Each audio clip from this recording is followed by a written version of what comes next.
Baik, Assalamualaikum warahmatullahi wabarakatuh. Sebelumnya, perkenalkan saya Nadia Azhara dengan NIM O1A1241160 dari Angkatan 2024 kelas D.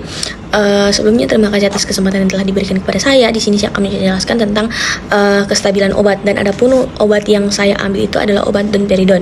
Untuk definisi obat domperidon adalah obat antagonis atau reseptor dopamin atau D2 yang digunakan untuk mengatasi gangguan saluran pencernaan dan mual atau muntah. Obat ini bekerja terutama di sistem saraf perifer, terutama pada CTS di medula, namun tidak menembus sawar dari otak secara signifikan, sehingga memiliki efek samping neurologis yang lebih ringan dibandingkan antagonis dopamin lain seperti metoclopramid. Nah, untuk indikasi mual dan muntah berbagai penyebab, dispepsia atau kembung cepat kenyang, lambung lambat atau kosong, GERD, atau mual akibat obat Parkinson. Nah, untuk mekanisme kerjanya, blokade reseptor dopamin D2, dopamin menghambat pelepasan asetilkolin di saluran cerna. Domperidon menghambat dopamin untuk meningkatkan pelepasan asetilkolin atau meningkatkan motilitas lambung dan usus. Efek di CTS mengatur refleks mual dan muntah dan sensitif terhadap dopamin. Domperidon memblokir reseptor D2 di CTS atau yang berada di luar sawar darah otak untuk mencegah mual dan muntah. Nah, untuk karakteristik kimia dan fisika. Nah, untuk larutan domperidon dalam air sangat rendah dalam air atau kurang dari 1 mg per mili dalam pelarut organik, larut dalam kloroform, metanol dan etanol, sedikit larut dalam etil asetat. Karena kelarutan yang buruk dalam air, formulasi sediaan domperidon biasanya menggunakan garam, maleat, atau teknik khusus seperti mikronisasi atau penggunaan surfaktan. Untuk stabilitas domperidon, pH stabil dalam kisaran pH netral sehingga sedikit asam, pH-nya itu 4-7. Di bawah pH 3 dapat mengalami degradasi. Untuk cahaya cenderung stabil terhadap cahaya, namun disarankan disimpan dalam wadah tertutup untuk mencegah fotodegradasi jangka panjang. Untuk suhu, stabil pada suhu kamar, namun suhu tinggi misalnya kurang lebih dari 40 derajat Celcius dapat mempercepat degradasi jika terjadi dalam jangka panjang. Stabilitas terhadap lingkungan, terhadap pH, stabil pada pH netral hingga sedikit asam sekitar pH 4-7. Ini merupakan kisaran yang ideal untuk mempertahankan bentuk aktifnya. Kurang stabil pada pH sangat asam, pH atau kurang dari 3 seperti pada suasana lambung. Dalam kondisi ini, domperidon dapat mengalami hidrolisis atau degradasi kimia sehingga biofabilitasnya menurun. Nah, terhadap cahaya, domperidon relatif stabil terhadap cahaya atau terutama dalam bentuk sediaan, jadi tablet atau kapsul. Namun, paparan langsung terhadap cahaya UV atau cahaya terang jangka panjang dapat memicu degradasi fotokimia. Untuk mencegah kerusakan, domperidon sebaiknya disimpan dalam wadah tertutup rapat dan tidak tembus cahaya. Nah, untuk terhadap suhu, stabil pada suhu kamar sekitar 25 derajat Celcius dalam penyimpanan normal. Suhu tinggi lebih dari 40 derajat atau kondisi lembab dapat mempercepat proses degradasi kimia, baik melalui oksidasi maupun hidrolisis. Oleh karena itu, disarankan untuk menyimpan domperidon di tempat sejuk, kering, dan terlindung dari panas langsung.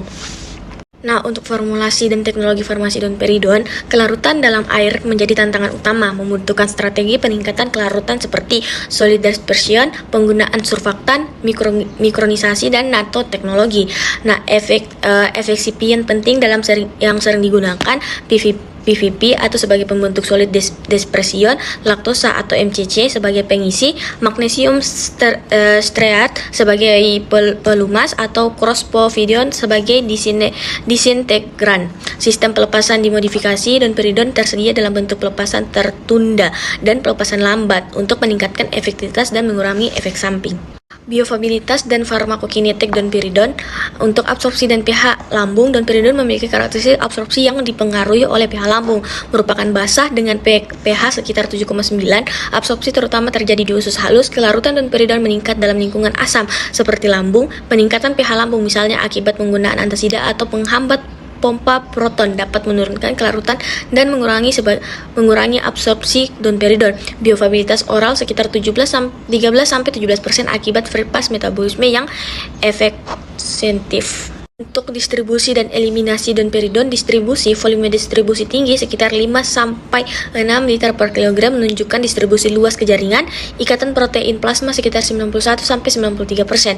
Penetrasi ke sawah darah otak terbatas meskipun masih dapat memicu efek pada area posterma. Dapat menembus plasenta dan terdeteksi dalam ASI dalam konsentrasi rendah. Untuk eliminasi, waktu waktu paru eliminasi sekitar 7-9 jam, ekskresi terutama melalui urin 31% dan feses 66%, ekskresi dalam bentuk metabolit indikatif kurang dari 1% dalam bentuk tidak berubah. Clearance total relatif tinggi berkontribusi pada bioavailabilitas rendah. Gangguan fungsi hati dan ginjal dapat memperlambat eliminasi dan meningkatkan resiko toksisitas. Interaksi obat dan kontraindikasi domperidon di metabolisme terutama oleh enzim CYP3A4 di hati. Oleh karena itu, obat-obat yang menghambat enzim ini dapat meningkatkan kadar domperidon dalam darah yang berisiko memicu aritma jantung atau QT proglonation. Nah, kontraindikasi QT proglonation, domperidon dapat memperpanjang interval QT atau meningkatkan resiko aritma jantung fatal. Kontraindikasi pada pasien dengan riwayat atau predisposisi QT proglonation, hipokalemia atau aritma ventrikular, gangguan jantung berat, gangguan hati berat, serta anak-anak di bawah umur 12 tahun atau kurang dari 35 kg. Nah, untuk efek samping umum yaitu mulut kering, sakit kepala, sakit perut, ringan, mengantuk atau kelelahan ringan. Untuk efek samping langka, aritma jantung, QT interval proglonation, torsades de Pontais atau gangguan irama jantung yang fatal, galaktorea, ginekomastia, sama gangguan hormonal. Regulasi dan ketersediaan di pasaran. Domperidon tersedia secara luas di negara, namun dengan pengawasan dan pembatasan ketat terutama terkait efek jantung. Tersedia dalam bentuk generik dan bermerek serta dalam berkombinasi tetap dalam obat lambung. Penggunaan harus sesuai indikasi dan dalam dosis serta durasi terbatas untuk menghindari resiko efek samping yang serius. Penyimpanan, kondisi penyimpanan yang ideal, suhu itu disimpan di bawah 30 derajat Celcius, idealnya 15-25 derajat Celcius.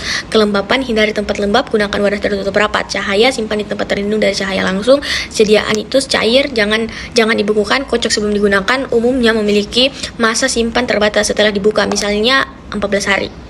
Nah, untuk kesimpulannya, domperidon merupakan obat prokinetik yang efektif dalam mengatasi gangguan saluran cerna seperti mual, muntah, dan gastroparesis dengan mekanisme kerja sebagai antagonis reseptor dopamin D2 perifer. Meskipun memiliki efektivitas terapeutik yang baik, domperidon memiliki kelarutan air yang rendah sehingga memerlukan pendekatan teknologi farmasi khusus seperti solid dispersion, penggunaan surfaktan dan sistem pelepasan termodifikasi untuk meningkatkan bioavailabilitasnya. Namun penggunaannya harus dibatasi karena berisiko menimbulkan efek samping yang serius terutama pada sistem kardiovaskular seperti QT proglonation dan aritma yang menyebabkan pembatasan atau pelanggangan di beberapa negara.